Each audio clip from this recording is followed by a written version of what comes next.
1950 में भारत ने दुनिया का सबसे लंबा, विस्तृत और बहुत सोच समझ कर बनाया गया संविधान लागू किया था। मतलब इसे बनाने में संविधान सभा को लगभग 3 साल लग गए थे। बिल्कुल। 3 साल की कड़ी मेहनत। हाँ, लेकिन हैरानी की बात यह है कि स्याही सूखी भी नहीं थी। मतलब महज 1 साल बाद ही 1951 में संसद को इसे बदलने की जरूरत पड़ गई। सही कहा। और यही बात इसे इतना दिलचस्प बनाती है। बिल्कुल। तो आज की इस डीप डाइव में हम इसी ऐतिहासिक और वैधानिक सफर का गहराई से विश्लेषण करने वाले हैं।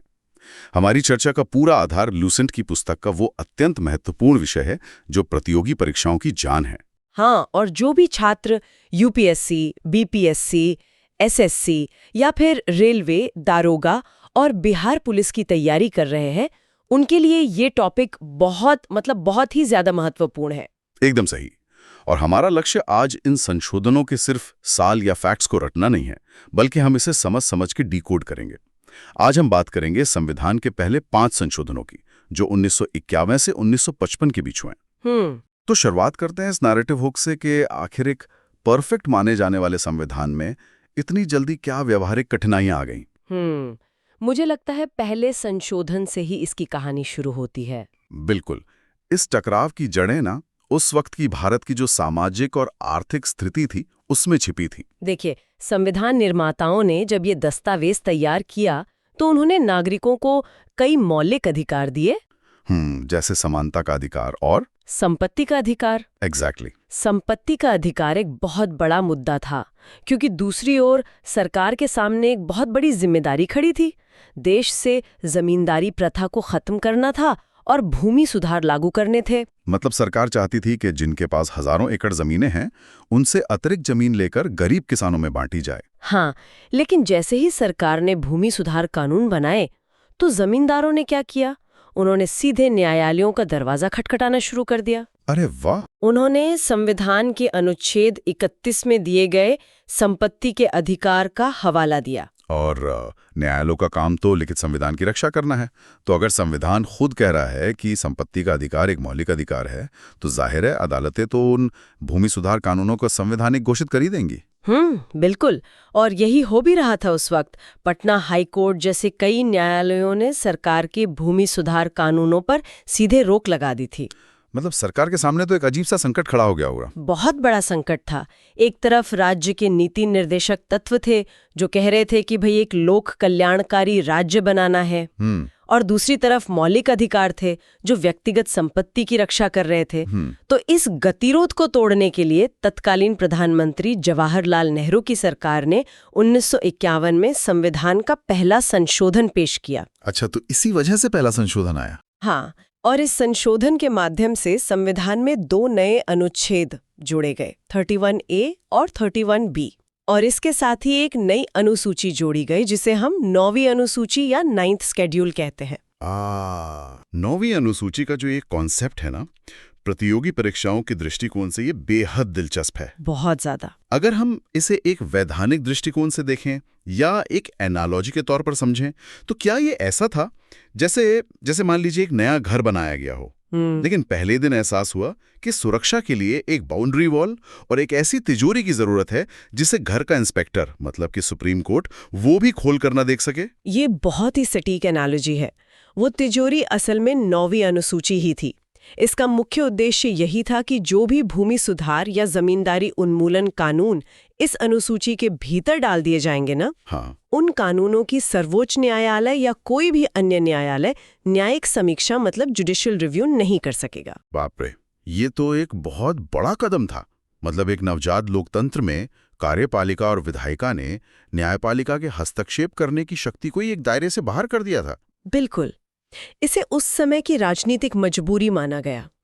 लेकिन एक बात और है, पहले संशोधन ने केवल संपत्ति के अधिकार को ही प्रभावित नहीं किया था। अच्छा, और क्या बदला था? इसका भाषण और अभिव्यक्ति की स्वतंत्रता पर भी गहरा असर पड़ा था। अनुच्छेद 19(1)(a) के तहत जो अभिव्यक्ति की स्वतंत्रता दी गई थी, उस पर इसी संशोधन के द्वारा उचित प्रतिबंध, जिन्हें हम रीजनेबल रिस्ट्रिक्शंस कहते हैं, वो लगाए गए। एक मिनट, आज़ादी मिले अभी कुछ ही साल हुए थे और तुरंत ही बोलने की आज़ादी पर पाबंदियां लगाना थोड़ा विरोधाभासी नहीं लगता? मतलब हमने इतनी लड़ाई लड़के तो आज़ादी पाई थी। विरोधाभासी लग सकता है, लेकिन हमें उस समय की भू राजनीतिक और आंतरिक स्थिति को समझना होगा। देश अभी अभी विभाजन के बहुत दर्दनाक दौर से गुजरा था। सांप्रदायिक दंगे और वो सब। हाँ, सांप्रदायिक तनाव था, शरणार्थियों का संकट था और कई हिस्सों में अलगाववादी स्वर उठ रहे थे। तो सरकार को ये महसूस हुआ कि अगर अभिव्यक्ति की आज़ादी पूर्ण रूप से असीमित रही तो कोई भी कुछ भी बोल सकता है। एग्जैक्टली। कुछ लोग भड़काऊ भाषणों के जरिए समाज में हिंसा और अस्थिरता फैला सकते थे। इसलिए लोक व्यवस्था मतलब पब्लिक ऑर्डर, विदेशी राज्यों के साथ मैत्रीपूर्ण संबंध और अपराध के लिए उकसाने जैसे आधारों पर इस स्वतंत्रता को सीमित किया गया। तो बेसिकली स्पष्ट किया गया कि व्यक्तिगत स्वतंत्रता वहीं तक सुरक्षित है जहां तक वह राष्ट्रीय अखंडता और समाज की शांति के लिए खतरा ना बन जाए। बिल्कुल सही। चलिए, पहले संविधान से तो ये बात पूरी तरह साफ हो जाती है कि कैसे एक नए राष्ट्र को अपने उच्च आदर्शों को अपनी व्यावहारिक प्रशासनिक जरूरतों के साथ बैलेंस करना पड़ रहा था। तो अधिकारों और न्यायपालिका की इस जटिल चर्चा से अब थोड़ा आगे बढ़ते हैं। अब बात करते हैं उस प्रशासनिक चुनौती की जिसने 1952 में दूसरे संशोधन की नींव रखी। हाँ, दूसरा संशोधन भी बहुत महत्वपूर्ण है, क्योंकि किसी भी लोकतंत्र का सबसे महत्वपूर्ण हिस्सा उसका प्रतिनिधित्व होता है ना? और प्रतिनिधित्व सीधे तौर पर जनसंख्या से जुड़ा होता है। बिल्कुल। और हुआ ये था कि 1951 में स्वतंत्र भारत की पहली आधिकारिक जनगणना हुई थी। विभाजन के बाद ये पहली बार था जब देश के पास अपनी जनसंख्या का सटीक और अपडेटेड आंकड़ा आया था। अब दिक्कत ये थी कि संविधान के अनुच्छेद 81 में ये व्यवस्था थी कि लोकसभा में प्रतिनिधित्व का अनुपात एक समान होना चाहिए। मूल प्रावधान ये कहता था कि संसद का एक सदस्य कम से कम 5 लाख और अधिकतम 7.5 लाख की जनसंख्या का प्रतिनिधित्व करेगा। लेकिन जनगणना के नए आंकड़ों ने तो इस पूरे गणित को ही बिगाड़ दिया होगा। बिल्कुल बिगाड़ दिया। जनसंख्या में बहुत भारी वृद्धि दर्ज की गई थी। तो अगर पुरानी व्यवस्था को ही कायम रखा जाता तो बढ़ती जनसंख्या के हिसाब से लोकसभा की सीटों की संख्या में बेतहाशा वृद्धि करनी पड़ती। हाँ, जो व्यवहारिक रूप से संभव ही नहीं था। सही बात है। मतलब संसद भवन की अपनी भौतिक सीमाएं थीं और इतने बड़े सदन का संचालन प्रशासनिक रूप से कितना चुनौतीपूर्ण हो जाता। एकदम सही पॉइंट पकड़ा आपने। इसी प्रशासनिक और लोकतांत्रिक चुनौती को हल करने के लिए 1952 का दूसरा संशोधन लाया गया। अच्छा। इस संशोधन ने लोकसभा के प्रतिनिधित्व के उस सख्त अनुपात को बदल दिया। जनसंख्या के नए आंकड़ों के आधार पर निर्वाचन क्षेत्रों का डेलिमिटेशन यानी पुनर्व्यवस्थापन किया गया, ताकि पूरे देश में प्रतिनिधित्व का बैलेंस बना रहे। हाँ, और साथ ही लोकसभा की अधिकतम सीटों की संख्या भी एक कंट्रोल्ड लिमिट के भीतर रहे। ये लोकतंत्र के सुचारू रूप से चलने के लिए एक बहुत जरूरी तकनीकी बदलाव था। क्या बात है। ये कदम दिखाता है कि कैसे एक जीवंत लोकतंत्र अपने बुनियादी ढांचे को नई सच्चाइयों के अनुसार ढालता है। बिल्कुल। लेकिन देखिए, जनता का केवल संसद में प्रतिनिधित्व होना ही काफी नहीं है। एक लोक कल्याणकारी राज्य को अपनी जनता के अस्तित्व और उसकी बुनियादी जरूरतों का भी प्रबंधन करना होता है। और यहीं से तीसरे संशोधन की कहानी शुरू होती है। बिल्कुल, 1954 का तीसरा संशोधन। इस संशोधन पर नजर डालने पर एक बहुत ही दिलचस्प बात सामने आती है। मतलब मुझे हमेशा ये बहुत अजीब लगता था। क्या? कि संविधान जो देश का सर्वोच्च कानूनी दस्तावेज है, जिसमें राष्ट्रपति की शक्तियां और सुप्रीम कोर्ट की बातें लिखी हैं, उसमें अचानक खाद्यान्न, पशुओं के चारे, कच्चे कपास और जूट जैसी रोजमर्रा की वस्तुओं का जिक्र क्यों होने लगता है? मैं समझ सकती हूँ। बिना ऐतिहासिक संदर्भ के ये थोड़ा अटपटा जरूर लग सकता है। इसे समझने के लिए हमें संविधान की 7वीं अनुसूची की संरचना पर ध्यान देना होगा, जिसमें शक्तियों का विभाजन है। हाँ, संघ सूची, राज्य सूची और समवर्ती सूची यानी कंकरेंट लिस्ट। अब समवर्ती सूची वो जगह है जहाँ केंद्र और राज्य दोनों कानून बना सकते हैं। 1954 के तीसरे संशोधन के द्वारा समवर्ती सूची की प्रविष्टि 33 यानी एंट्री 33 का विस्तार किया गया और उसमें इन रोजमर्रा की आवश्यक वस्तुओं को शामिल कर लिया गया। तो इन वस्तुओं को समवर्ती सूची में लाने का सीधा मतलब ये था कि अब केंद्र सरकार के पास ये शक्ति आ गई कि वो पूरे देश के लिए इन वस्तुओं के उत्पादन और वितरण पर कानून बना सकें।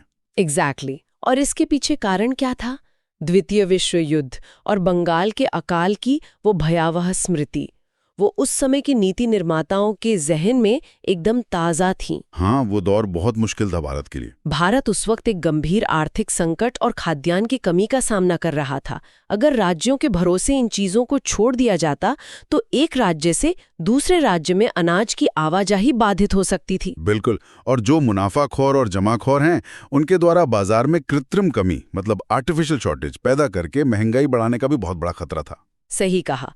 और यही वो लोकहित या पब्लिक इंटरेस्ट था जिसकी रक्षा के लिए ये संशोधन लाया गया। केंद्र सरकार को यह सुनिश्चित करना था कि देश के किसी भी हिस्से में अनाज या पशुओं के चारे जैसी बुनियादी चीजों की कमी ना हो। हाँ, इस संशोधन ने केंद्र को एक शक्तिशाली हथियार दे दिया ताकि जरूरत पड़ने पर नेशनल लेवल पर इन आवश्यक वस्तुओं पर नियंत्रण स्थापित किया जा सके।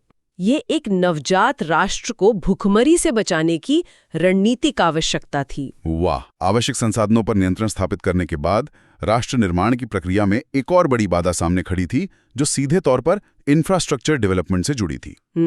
अब हम चौथे संशोधन की तरफ बढ़ रहे हैं। जी, 1955 का चौथा संशोधन। पहले संशोधन में हमने देखा कि कैसे सरकार ने भूमि सुधार कानूनों को बचाने के लिए 9वीं अनुसूची बनाई, लेकिन जमींदारी उन्मूलन के अलावा भी तो सरकार को कई विकास कार्य करने थे, है ना? बिल्कुल।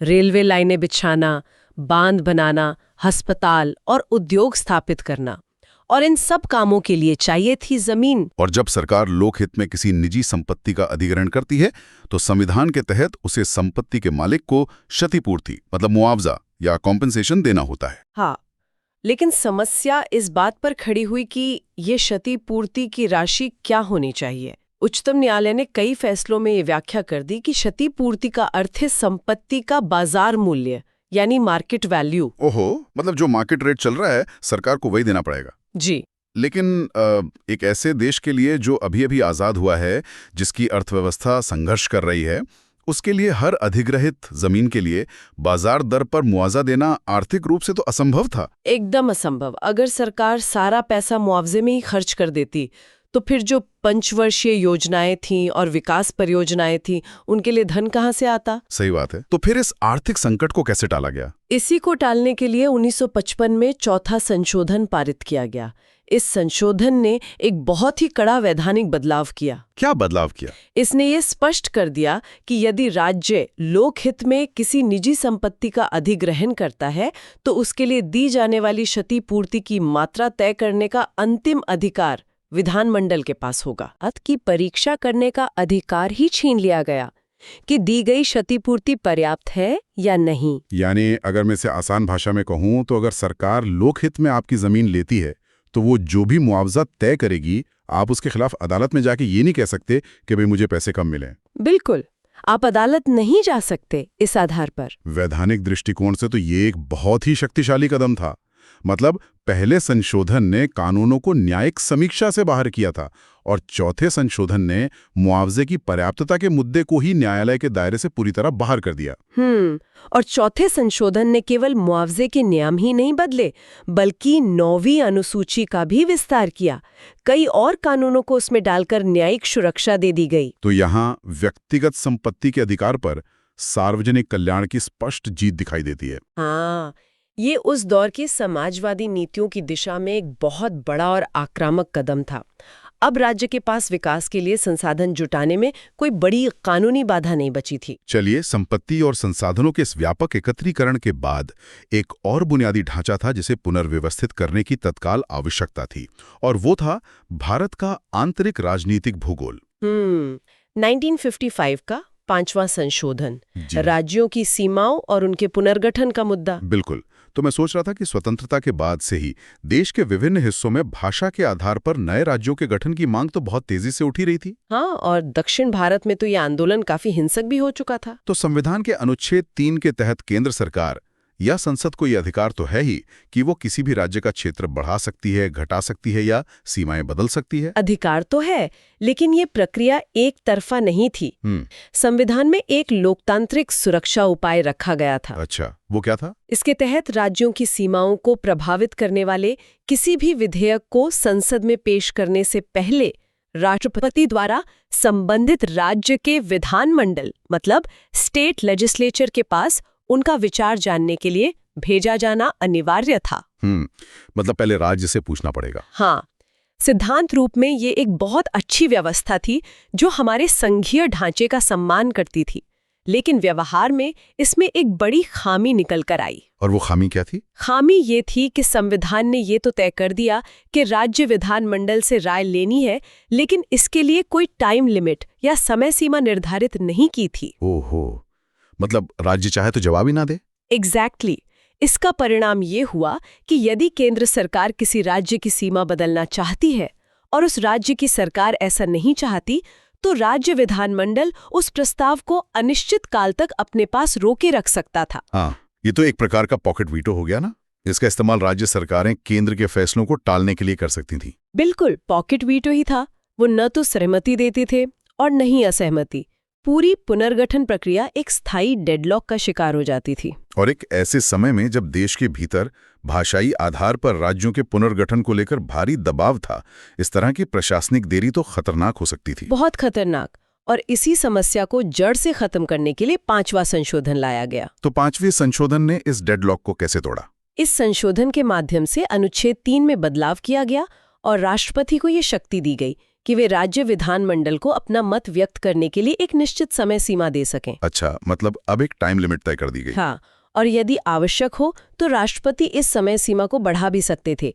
लेकिन सबसे जरूरी बात ये थी कि यदि राज्य विधानमंडल उस निर्धारित समय सीमा के भीतर अपनी राय नहीं देता है तो क्या होगा?